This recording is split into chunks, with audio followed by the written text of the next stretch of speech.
찾으셨으면 합독하시겠습니다. 주 여호와의 말씀이니라. 이스라엘 온 족속이 그 땅에 있어서 내 거룩한 산 곧 이스라엘의 높은 산에서 다 나를 섬기리니 거기에서 내가 그들을 기쁘게 받을지라. 거기에서 너희 예물과 너희가 드리는 첫 열매와 너희 모든 성물을 요구하리라. 내가 너희를 인도하여 여러 나라 가운데에서 나오게 하고 너희가 흩어진 여러 민족 가운데서 모아낼 때에 내가 너희를 향기로 받고 내가 또 너희로 말미암아 내 거룩함을 여러 나라의 목전에서 나타낼 것이며 내가 내 손을 들어 너희 조상들에게 주기로 맹세한 땅 곧 이스라엘 땅으로 너희를 인도하여 드릴 때에 너희는 내가 여호와인 줄 알고 거기에서 너희의 길과 스스로 더럽힌 모든 행위를 기억하고 이미 행한 모든 악으로 말미암아 스스로 미워하리라. 이스라엘 족속아, 내가 너희의 악한 길과 더러운 행위대로 하지 아니하고 내 이름을 위하여 행한 후에야 내가 여호와인 줄 너희가 알리라. 주 여호와의 말씀이니라. 여호와의 말씀이 또 내게 임하여 이르시되 인자야, 너는 얼굴을 남으로 향하라. 남으로 향하여 소리내어 남쪽의 숲을 쳐서 예언하라. 남쪽의 숲에게 이르기를 여호와의 말씀을 들을지어다. 주 여호와께서 이같이 말씀하셨느니라.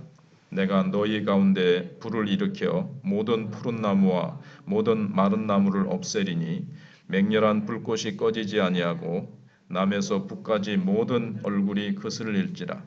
혈기 있는 모든 자는 나 여호와가 그 불을 일으킨 줄을 알리니 그것이 꺼지지 아니하리라 하셨다 하라 하시기로 내가 이르되 아하 주 여호와여 그들이 나를 가리켜 말하기를 그는 비유로 말하는 자가 아니냐 하나이다 하니라. 아멘. 하나님의 약속이 이제 20장 후반부에 나타나는데 하나님께서는 모세가 출애굽하기 전에 그가 출애굽에 성공하고 이 백성들을 무사히 가나안 땅까지 데리고 갈 수 있는 약속의 증표를 주셨습니다. 그것이 바로 모세가 불 가운데서 하나님을 만났던 그 시내산에 이스라엘 백성들이 와서 예배를 드리는 것이었습니다. 하나님께서 모세를 그 출애굽기 3장에서 만나시면서 이스라엘 백성들이 내가 너를 만났던 이 산에 와서 다 출애굽해가지고 이 산에서 예배를 드리게 될 것이다. 그런 말씀하셨었거든요. 그런데 두 번째 출애굽인 이 사실은 출바벨론이죠. 그런데 제2의 출애굽이라고 보통 성경학자들이 이름을 붙인다고 어제 말씀을 드렸습니다. 두 번째 출애굽에서도 그런 예배가 있을 것이라는 겁니다. 40절에 주 여호와의 말씀이니라. 이스라엘 온 족속이 그 땅에 있어서 내 거룩한 산 곧 이스라엘의 높은 산에서 다 나를 섬기리니 여긴 딱 시내산이라고 딱 꼬집어서 얘기하고 있지는 않지만 이스라엘의 높은 산에서 다 나를 섬기리니 거기에서 내가 그들을 기쁘게 받을지라. 거기에서 너희 예물과 너희가 드리는 첫 열매와 너희 모든 성물을 요구하리라 그랬습니다. 우리가 이 세상에서 모든 시험을 다 이기고 복을 누릴 수 있는 증표가 뭔가 하면 진정한 예배를 드리는 것입니다. 영과 진리로 드리는 예배. 하나님은 이스라엘에게 두 가지를 약속하십니다. 첫째는 그들의 삶이 향기 나는 제사가 되게 하겠다. 이렇게 41절에 말씀하십니다. 내가 너희를 인도하여 여러 나라 가운데에서 나오게 하고 너희가 흩어진 여러 민족 가운데에서 모아낼 때 내가 너희를 향기로 받고 내가 또 너희로 말미암아 내 거룩함을 여러 나라의 목전에서 나타낼 것이라. 사람이 상대방의 이 냄새에 맡을 수 있을 정도라는 것은 아주 가까운 사이, 각별히 친밀한 관계를 얘기합니다. 엄마는 아기 냄새, 아기는 엄마 냄새, 또 이렇게 친한 사람들끼리 이 냄새구나. 이삭이 그 야곱이 형 에서의 옷을 입고 왔을 때 내 아들의 향취로구나. 옷의 냄새를 맡으면서. 그러니까는 하나님께서 이스라엘의 제사를 드릴 때 이게 불로 태우는 것을 좋아하시는 것이 아니라 그 냄새를 맡으시는 겁니다. 그것도 뭐 고기 타는 냄새라기보다 그들의 어떤 주님을 향한 진정한 그 사랑의 냄새, 이걸 냄새로 표현한 거죠. 사랑과 정성과 희생과 이런 것을, 믿음, 이런 것들을 주님이 향기로 맡으신다는 겁니다. 이것이 장차 우리에게 하나의 표적이 되게 하시려고 하신 겁니다. 즉 하나님은 우리의 다른 것을 보시는 것이 아니라 향기를 맡기를 원하시는데, 우리 믿는 자의 모든 것을 향기로 맡으십니다. 비싼 향수를 몸에 바른다는 얘기가 아니라 우리가 믿음으로 기도하고, 믿음으로 밥을 짓고, 믿음으로 성경을 읽고 붙잡고, 믿음으로 우리가 하는, 믿는 사람이 하는 모든 행위, 직장을 가든 가정에서든 뭘 하든 다 하나님을 섬기는 마음으로 하는 모든 것을 하나님이 향기로 받으신다는 것을 여기서 예표하고 있습니다. 증표로 보여주시는 거죠. 신약시대 때까지. 그러니까 결국 우리 내면에서 배어 나오는 고귀한 성품의 향수인 겁니다. 그러니까 온유, 겸손, 사랑, 용서, 이런 예수님의 성품을 닮은 그 성품이 우리에게서 이렇게 배어 나오는, 저 사람 참 온유하다, 저 사람 참 사랑이 많고, 저 사람 참 예수님 닮아서 자비하구나, 이런 향기는 세상 사람들도 좋아하겠죠. 어떤 사람은 입냄새가 아주 고약합니다. 이게 양치를 안 해서 그렇다는 뜻이 아니라 입만 벌리면 남을 욕하고 입만 벌리면 자기 자랑하는, 그건 이제 썩은 냄새죠. 아무도 좋아하지 않을 겁니다. 하나님도 그러시고 그리스도인도 그렇고 안 믿는 사람도 다 안 좋아합니다. 그리스도인들은 아름다운 입냄새, 그리고 기도의 냄새, 입에서 찬송이 나올 때 그게 이제 하나님께 드리는 향기죠. 하나님이 우리의 인격 속에 깊이 용해가 되어서, 예수님이 내 안에 사시니까 예수님의 사랑과 겸손과 온유와 자비와 용서와 이런 것들이 내 인격 속에 용해가 돼가지고 내 인격처럼, 내 인격을 통해서 예수님의 인격이 흘러나올 때, 그럴 때 찬송이 향기가 되고 기도가 향기가 되고 대화가 향기가 되는 겁니다. 우리가 이 세상에서 향기가 될 때 세상 사람들도 우리를 싫어하지 않게 됩니다. 오히려 좋아하게 될 겁니다. 두 번째 약속은 이스라엘 백성들에게 맹세한 땅을 주시겠다고 하십니다. 42절에 내가 내 손을 들어 너희 조상들에게 주기로 맹세한 땅 곧 이스라엘 땅으로 너희를 인도하여 드릴 때에 너희는 내가 여호와인 줄 알고, 바벨론으로 포로잡혀 왔지만 다시 이스라엘 본토로 하나님께서 이끌어 들이시겠다는 겁니다. 그리고 여기 보시면 이스라엘이라는 이름이 나오죠. 이 위대한 이름을 다시 돌려주시겠다고 하십니다. 이스라엘이라는 이름은 아무나 받는 이름이 아닙니다. 천사와 씨름에서 이긴 이름이고 하나님의 모든 영적인 축복을 상속받는 사람에게 주시는 이름인 것입니다. 즉 아브라함의 축복을 이제 이삭, 야곱이 물려받았는데, 네가 축복하는 자에게 내가 축복하고 네가 저주하는 자에게 내가 저주하리라고 하시는 그런 이름입니다. 이스라엘의 복이 신약시대의 교회로 이제 넘어오게 됩니다. 그래서 우리는 하나님의 축복권을 소유하고 있는 자들이에요. 그래서 죄를 짓지 않고 교만하지 않으면 온갖 복이 우리에게 오게 되어 있습니다. 세상을 향해서 막 야망을 가지고 달려가지 않으면 우리의 삶은,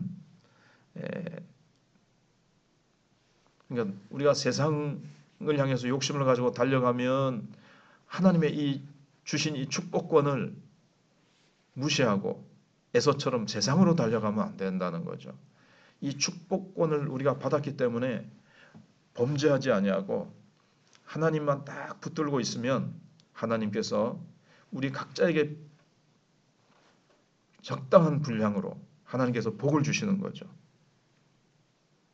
우리는 이미 하나님의 약속을 손에 쥐고 있는 자들이기 때문에, 받은 자들이기 때문에 죄짓지 않으면 하나님께서 때를 따라 우리에게 알맞은 복들을 다 우리에게 풍성히 주십니다. 그러니까는 이 세상은 하나의 무대라고 생각을 해보면 되겠습니다. 그렇게 한번 생각해보면 불신자들은 무대의 크기를 더 많이 차지하려고 노력을 하지만 사실은 그 무대에서 어떻게 연기를 하느냐가 중요합니다. 언젠가 우리는 무대에서 다 내려오게 됩니다. 다 주님이 부르시면 우리는 주님 곁으로 가게 되는데 어떤 연기를 했느냐? 정말 하나님께 영광을 돌리는 아름다운 연기를 말하는 거죠.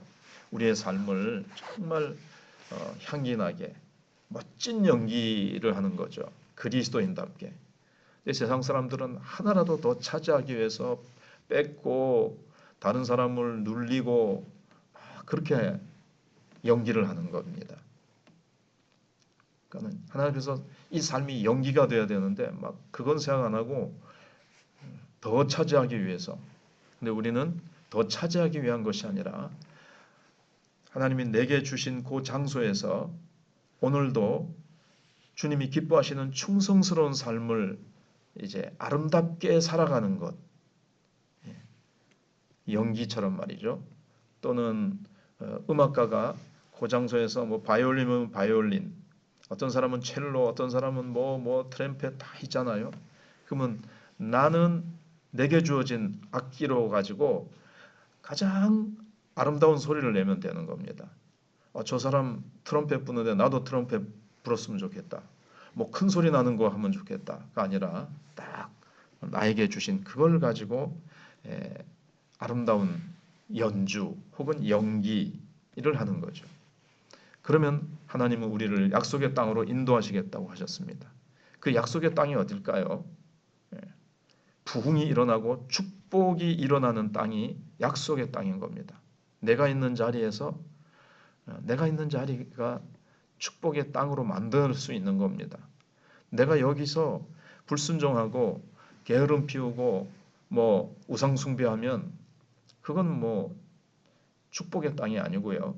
내가 있는 곳에서 기도로 말씀으로 성령으로 부흥이 일어나고 내 마음이 막 뜨거워지고 그러면 거기가 이제 가나안 땅이요. 거기가 약속의 땅인 겁니다.